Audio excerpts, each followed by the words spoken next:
ഉത്രാളിക്കാവ് ക്ഷേത്രത്തിൽ ഇല്ലംനിറ, ആനയൂട്ട് എന്നിവ നടന്നു. ഉത്രാളിക്കാവ് ഭഗവതി ക്ഷേത്രത്തിൽ കർക്കിടക മാസത്തിൽ നടത്തി വരാറുള്ള ഇല്ലംനിറ, ആനയൂട്ട് ചടങ്ങുകൾ ഭക്തി നിർഭരമായി നടന്നു.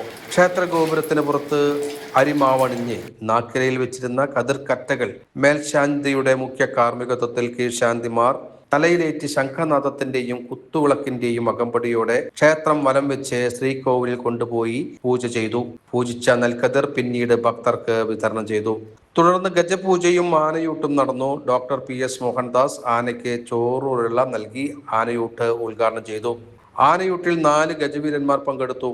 ഇല്ലംനിറ ചടങ്ങുകൾക്കും ഗജപൂജയ്ക്കും മേൽശാന്തി ഗോപാലകൃഷ്ണ അയ്യർ, കീഴ്ശാന്തി ഹരിഹര അയ്യർ കോമരം, പള്ളിയത്ത് മാധവൻ നായർ എന്നിവർ കാർമ്മികത്വം വഹിച്ചു. കൊച്ചിൻ ദേവസ്വം ബോർഡിന്റെയും ക്ഷേത്ര ഉപദേശക സമിതിയുടെയും ആഭിമുഖ്യത്തിൽ നടന്ന ചടങ്ങുകൾക്ക് ദേവസ്വം ഓഫീസർ PV ഹരികൃഷ്ണൻ, ക്ഷേത്രം ഊരാളും കേളത്ത് പാർവതി വലിയമ്മ, ഉപദേശക സമിതി president PR Suresh Kumar, secretary Krishnakumar Kanderi, അംഗങ്ങളായ C Jayesh Kumar, Meena Pushparajan, V Suresh Kumar, PG Raveendran, Sasi Irumbassery, KR Ramesh, V Velayudhan, ER Kamalakaran, Radhakrishnan, മാതൃ സമിതി അംഗങ്ങൾ തുടങ്ങിയവർ നേതൃത്വം നൽകി.